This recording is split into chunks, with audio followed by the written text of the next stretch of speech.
청취자 여러분, 안녕하세요. 직장인 공감 채널 커리어 파투스입니다. 어떤 사람의 장점 하나가 그 사람의 모든 면을 돋보이게 하고 심지어 결점마저 덮어버리는 현상을 우리는 일상에서 종종 목격합니다.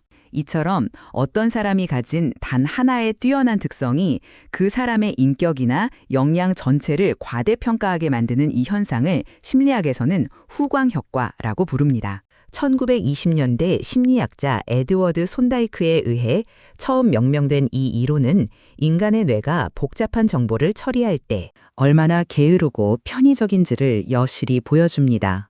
직장이라는 공간은 철저하게 객관적인 지표와 성과로 평가받아야 하는 곳임에도 불구하고 실제로는 이 후광효과라는 보이지 않는 안개가 우리 주변에 짙게 깔려 공정한 판단을 가로막고 있는 경우가 매우 많습니다. 우리의 뇌는 인지적 효율성을 위해 복잡한 분석보다는 직관적인 인상을 선호하는데 이러한 인지적 편안함이 때로는 치명적인 판단 오류로 이어지게 됩니다. 가장 먼저 우리를 현혹하는 강력한 후광은 바로 외모와 스타일에서 기인하는 시각적 정보입니다.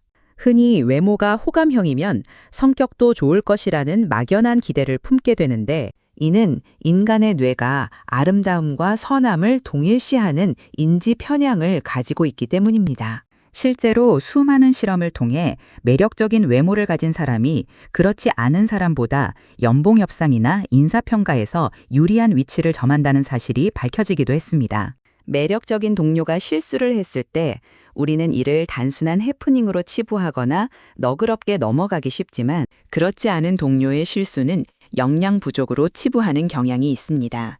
또한 세련된 옷차림이나 깔끔한 스타일링은 그 사람의 업무 센스나 꼼꼼함으로 연결되어 평가받기도 합니다. 하지만 패션 감각이 뛰어나다고 해서 복잡한 데이터를 분석하거나 위기 상황에서 침착하게 문제를 해결하는 능력이 비례하는 것은 아닙니다.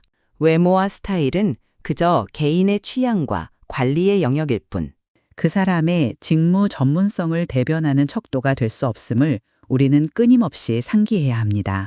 다음으로 강력한 후광을 내뿜는 요소는 학벌과 배경이라는 사회적 지표입니다. 소위 명문대 출신이라는 타이틀이나 누구나 알만한 유명기업 출신이라는 이력은 그 사람의 지적 능력과 성실성을 증명하는 보증수표처럼 여겨집니다. 물론 그 자리에 오르기까지의 노력을 부정할 수는 없겠지만 과거의 성취가 현재의 모든 직무 역량을 보장해 주는 것은 아닙니다. 학교라는 정제된 환경에서 높은 성취를 거둔 것과 수많은 변수가 존재하는 비즈니스 현장에서 성과를 내는 것은 엄연히 다른 차원의 문제입니다. 실무에서의 창의성, 동료와의 유연한 협업, 변화하는 시장에 대한 적응력은 학벌과는 전혀 다른 재능을 요구합니다.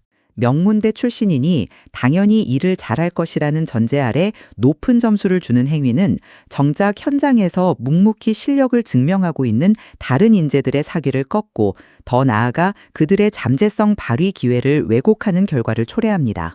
배경은 참고 자료일 뿐 그것이 그 사람의 실체, 그 자체가 될 수 없다는 사실을 잊지 말아야 합니다. 우리는 또한 특정 능력이나 성과가 내뿜는 눈부신 광채에 눈이 멀기도 합니다. 언변이 화려하고 논리적으로 말을 잘하는 사람을 보면 우리는 무의식적으로 그가 전략적 사고 능력이나 실행력까지 완벽할 것이라 믿어버립니다. 하지만 말솜씨는 뛰어난데 소위 언행불일치의 사례는 직장 생활에서 결코 드문 일이 아닙니다. 화려한 프레젠테이션 능력 뒤에 부실한 데이터 분석이 숨어 있을 수 있다는 점을 간과해서는 안 됩니다. 과거에 거둔 단 한 번의 큰 성공 사례 역시 위험한 후광이 됩니다. 한 번의 성공이 그 사람을 영원한 승자로 만들어주는 것은 아니며 과거의 성공 방정식이 변화된 현재 상황에서도 유효할지는 미지수입니다. 과거의 영광에 사로잡혀 현재의 문제를 직시하지 못하는 이른바 승자의 저주에 빠진 이들을 우리는 경계해야 합니다. 부침성이 좋고 사교적인 성격이 팀워크를 좋게 만들 것이라는 기대 역시 마찬가지입니다. 개인적인 친화력과 업무상의 협력은 엄연히 구분되어야 하며 때로는 사적인 친분이 업무의 공정성을 해치는 걸림돌이 되기도 한다는 점을 기억해야 합니다. 이러한 후광 효과의 이면에는 뿔 효과라고 불리는 역후광 효과도 존재합니다. 이는 한 가지 부정적인 특성 때문에 그 사람의 다른 장점들까지 모두 저평가받는 현상을 말합니다. 한 번의 사소한 지각이나 단정하지 못한 옷차림 때문에 그 사람의 뛰어난 업무적 열정이나 전문성까지 의심받게 되는 것입니다. 후광 효과와 볼 효과는 동전의 양면과 같아서 우리가 대상을 온전하고 균형 있게 바라보지 못하게 방해한다는 점에서 조직의 공정성을 위협하는 동일한 위험 요인입니다. 채용 과정에서의 편견은 우수한 인재를 걸러내지 못하게 만들고 성과 평가의 오류는 열심히 일하는 구성원들에게 깊은 무력감을 안겨줍니다. 이는 조직 내의 심리적 안정감을 저해하고 불공정함에 대한 불만을 키워 결국 유능한 인재들이 조직을 떠나게 만드는 원인이 됩니다. 후광 효과라는 달콤한 함정에서 벗어나기 위해서는 무엇보다 다각적인 정보 수집이 선행되어야 합니다. 한 사람을 단편적인 인상이나 특정 성과로만 판단하지 말고 다양한 상황 속에서 보여주는 그 사람의 다채로운 측면을 입체적으로 관찰하고 종합하여 평가해야 합니다. 이를 위해 조직 차원에서는 블라인드 채용이나 다면 평가 시스템을 도입하여 특정 지표가 주는 압도적인 영향력을 분산시킬 필요가 있습니다. 객관적인 평가 기준을 마련하는 것 또한 필수적인 과제입니다. 주관적인 느낌이나 인상에 의존하는 정성적 평가의 비중을 줄이고 명확하게 정의된 지표와 구체적인 근거를 바탕으로 평가하는 체계를 구축해야 합니다. 평가자는 자신의 판단이 어떤 근거에 기반했는지 스스로 논리적으로 설명할 수 있어야 하며 이 과정에서 혹시 모를 인지적 편향이 개입되지는 않았는지 끊임없이 되짚어봐야 합니다. 또한 우리 스스로가 비판적 사고 훈련을 멈추지 말아야 합니다. 누군가에게 호감을 느꼈을 때 그 호감이 실질적인 직무 역량에 기반한 것인지 아니면 특정 외모나 배경에 의한 일시적인 착시 현상인지를 스스로에게 질문해야 합니다.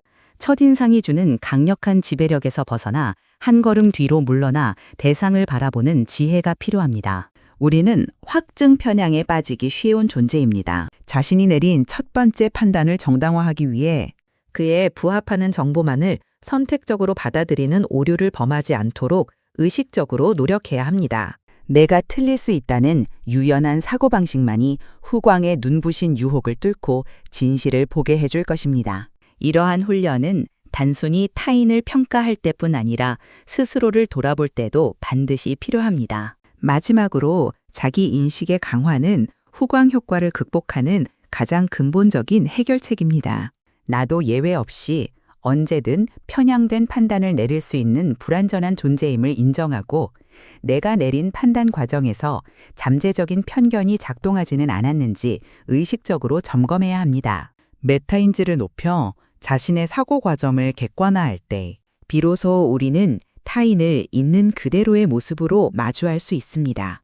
겉으로 드러나는 빛나는 장식에 현혹되지 않고 그 이면의 진실을 꿰뚫어보는 통찰력이야말로 조직의 공정성을 지키고 건강한 직장 문화를 만들어가는 핵심 동력이 될 것입니다. 한 사람의 진가는 단 하나의 후광이 아니라 오랜 시간 쌓아온 수많은 태도와 실천의 궤적 속에 담겨 있다는 사실을 잊지 말아야 합니다. 공정한 평가는 단순히 기법의 문제가 아니라 타인의 가치를 오염 없이 존중하려는 우리 모두의 윤리적 의지에서 시작됩니다. 후광 너머의 진실을 마주하는 용기가 여러분의 커리어와 조직을 더욱 단단하게 만들어줄 것입니다.